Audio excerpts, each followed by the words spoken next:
당신의 통장과 내 집 마련의 꿈은 이미 휴지 조각이 될 위기에 처했습니다. 전 세계에 쌓인 빚 313조 달러, 한화로 무려 41경 원. 대한민국 1년 예산의 600배가 넘는 끔찍한 돈이 지금 언제 터질지 모르는 시한폭탄으로 변해버렸기 때문이죠. 평생을 바쳐 모은 당신의 자산이 하루아침에 증발할 수 있는 역사상 가장 잔혹한 카운트다운이 시작된 겁니다. 우리는 충분한 자본을 보유하고 있으며 금융 시스템은 그 어느 때보다 안전합니다. 이 오만한 선언, 어디서 들어보지 않으셨습니까? 바로 18년 전인 2008년 리먼 브라더스 파산 직전 연준과 정부 관료들이 대중을 안심시키며 앵무새처럼 내뱉던 말입니다. 그리고 2026년 오늘 똑같은 거짓말이 소름 끼치도록 완벽하게 반복되고 있는 겁니다. 많은 이들이 강력한 규제 덕분에 은행이 안전해졌다고 맹신하고 있습니다. 하지만 그건 완벽한 착각입니다.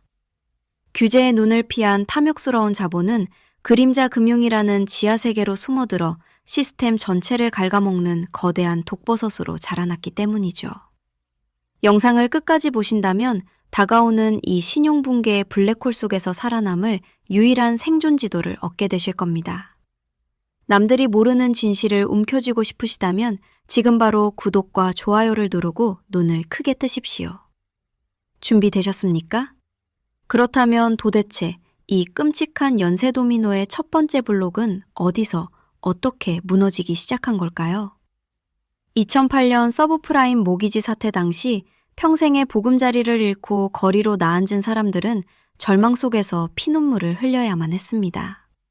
하지만 그때 터졌던 주택담보대출의 규모는 지금 다가오는 쓰나미에 비하면 그저 애들 장난에 불과합니다. 최근 통계에 따르면 전 세계 기업과 국가가 짊어진 채권 부채만 무려 100조 달러. 이는 전 세계 인류가 1년 내내 피땀 흘려 번 돈을 단 한 푼도 쓰지 않고 모아야만 겨우 갚을 수 있는 압도적인 규모죠. 과거의 뇌관이 서민들의 가계부채였다면 2026년 폭발의 주체는 덩치가 수천 배 커진 기업과 국가 그 자체라는 끔찍한 구조적 차이가 있습니다. 비유하자면 2008년이 은행이라는 특정 기관에 국한된 지독한 감기였다면 지금은 통제불능의 자본이 혈관을 타고 전신으로 퍼져버린 다발성 장기 부전 상태인 겁니다. 아무리 중앙은행이 강력한 돈 복사기를 돌려대도 이미 썩어 들어가는 경제의 민낯을 가릴 수는 없는 처참한 현실이죠. 그런데 진짜 공포는 따로 있습니다. 이 썩은 빚더미를 어떻게든 예쁘게 포장해서 당신의 연금과 펀드에 팔아치운 프랑켄슈타인 증권의 정체 혹시 짐작이나 가십니까? 빚더미 위에서 춤추는 투자자들은 지금 이 순간에도 매달 통장에 찍히는 높은 이자에 환호하며 다가올 파멸을 까맣게 잊고 있습니다. 현재 미국 레버리지 론, 즉 고위험 대출 시장의 규모만 무려 1조 4천억 달러, 우리 돈 약 1,800조 원에 달합니다. 이는 대한민국 전체 국민이 1년 동안 뼈 빠지게 일해서 번 돈을 모두 합쳐야 겨우 넘길 수 있는 거대한 상과도 같은 금액이죠. 신용등급이 쓰레기 수준인 좀비 기업들에게 고금리로 돈을 빌려주고 그 부실한 대출 채권을 수십 개로 쪼개고 섞어 안전자산으로 둔갑시키는 기막힌 마법. 바로 2008년 전 세계 서민들을 길거리로 나앉게 만든 서브프라임 모기지의 사기극이 대출채권 담보부증권, 이른바 CLO라는 그럴싸한 이름표만 바꿔단 채 지금 이 순간 똑같이 벌어지고 있는 겁니다. 이 미친 폭탄 돌리기 게임은 누군가의 손에서 뇌관이 터져야만 끝이 납니다. 그렇다면 이 빚의 원자로를 은행 밖으로 빼돌려 통제불능의 괴물로 키워낸 진짜 배후 세력은 과연 누구일까요? 어리석게도 규제 당국은 자신들이 높게 쌓아올린 튼튼한 방파제만 바라보며 시스템 위기를 완벽히 막아냈다고 자만하고 있습니다. 하지만 세계금융안정위원회의 최근 통계가 보여주는 현실은 참혹합니다. 은행의 통제를 벗어난 비은행 금융기관, 즉 그림자 금융의 자산 규모는 무려 218조 달러로 기형적인 폭증을 기록했죠. 이는 전 세계 금융자산의 절반에 육박하며 지구상에 존재하는 모든 금을 싹쓸이하고도 남는 압도적인 덩치입니다. 2008년 위기 직후 바젤 3라는 촘촘한 그물망이 은행들의 앞문을 굳게 잠가버리자 탐욕에 굶주린 사모펀드와 헤지펀드들이 규제의 눈을 피해 지하 세계로 파고들었습니다. 그리고 그곳에 아예 수백 배 더 거대한 그림자 금융이라는 핵 원자로를 지어버린 겁니다. 빛이 들지 않는 음습한 지하에서 빚을 담보로 또 빚을 찍어내는 미친 레버리지 파티가 매일 밤 벌어지고 있는 것이죠. 은행보다 거대해진 이 지하 원자로에서 서서히 부실이라는 방사능이 새어나오는 끔찍한 경고음. 정말 안 들리십니까? 과연 이 탐욕의 펀드들의 평생의 자산을 맡긴 투자자들은 폭발 직전인 지금 자신의 돈을 무사히 빼낼 수 있을까요? 그런데 진짜 공포는 겉으로 비명조차 지르지 못하는 침묵의 뱅크런에서 시작됩니다. 현재 전 세계 사모펀드 시장에는 무려 3조 7천억 달러, 한화로 약 5천조 원이라는 천문학적인 자금이 옴짝달싹 못한 채 갇혀 있습니다. 대한민국 1년 예산의 8배가 넘는 돈이 지하에 묶여버린 거죠. 고금리 직격탄을 맞은 펀드들이 자산을 팔지 못해 투자자들에게 돈을 돌려주지 못하는 이른바 좀비 펀드로 전락한 겁니다. 참다 못한 연기금과 기관 투자자들이 돈을 빼달라고 아우성치지만 펀드 매니저들은 아예 환매를 중단하며 구명보트의 밧줄을 끊어버렸습니다. 배는 가라앉고 있는데 아무도 탈출할 수 없는 철저히 봉쇄된 도살장이 되어버린 겁니다. 그렇다면 이 탐욕스러운 좀비 펀드들이 빚을 내어 가장 먼저 물어뜯었던 그 거대하고 취약한 첫 번째 희생양은 과연 어디였을까요?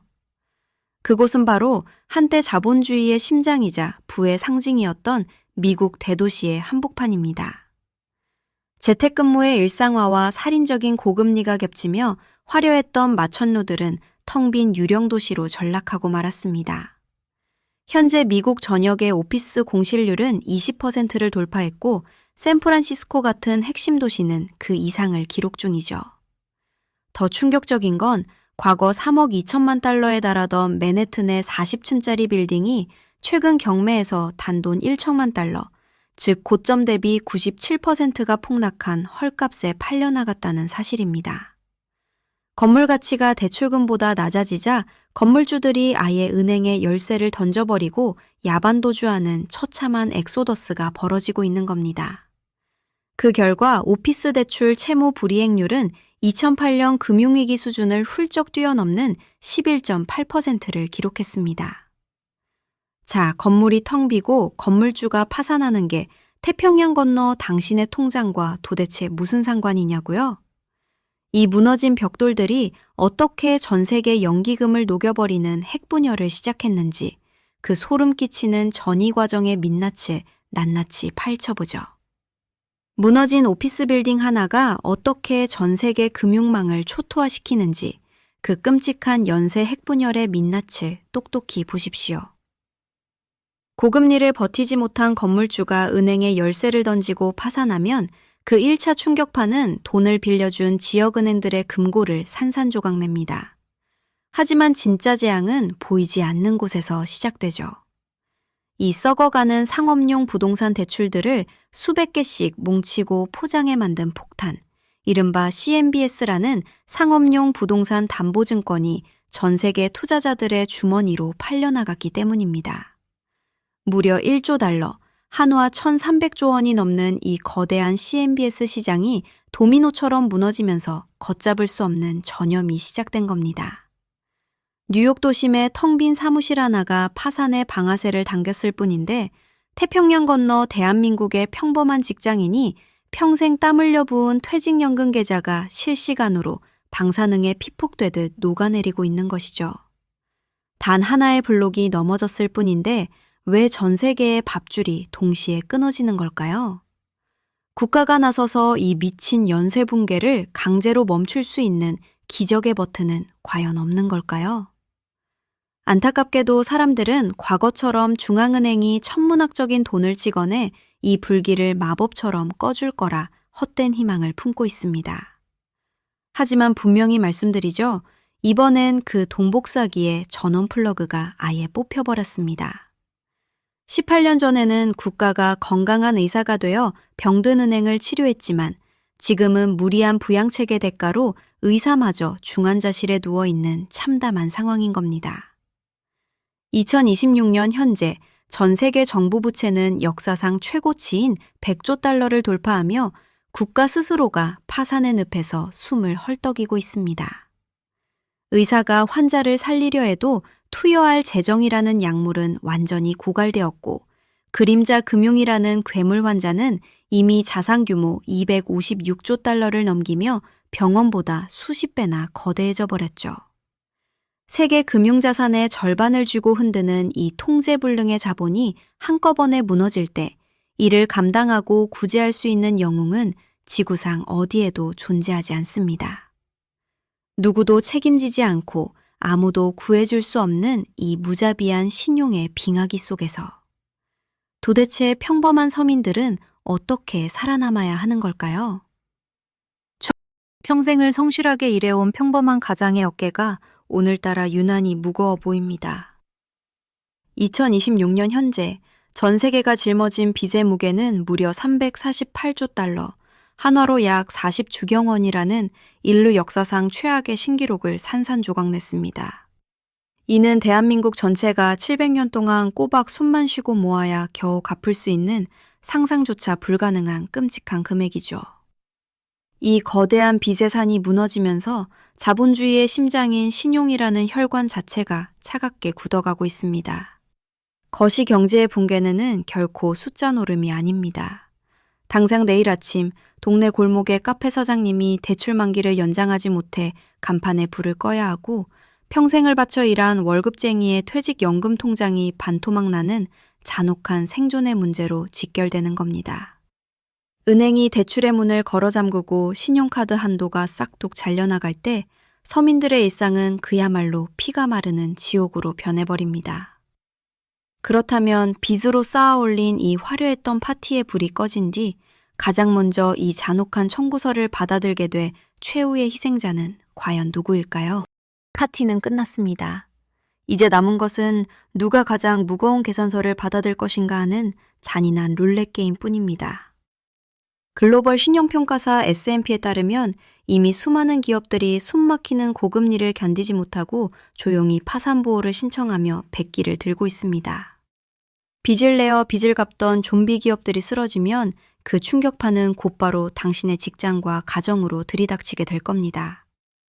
이제는 자산시장이 영원히 우상향할 것이라는 달콤한 허상에서 깨어나야만 할 때입니다. 누군가 당신을 구해줄 것이라는 막연한 희망은 버리시고 다가올 실물 경제의 끔찍한 혹한기에 대비해 현금 흐름을 지키고 생존을 준비하십시오. 오늘 제가 보여드린 이 불편한 진실이 다가오는 신용 빙하기 속에서 당신을 살려낼 유일한 나침반이 되기를 바랍니다.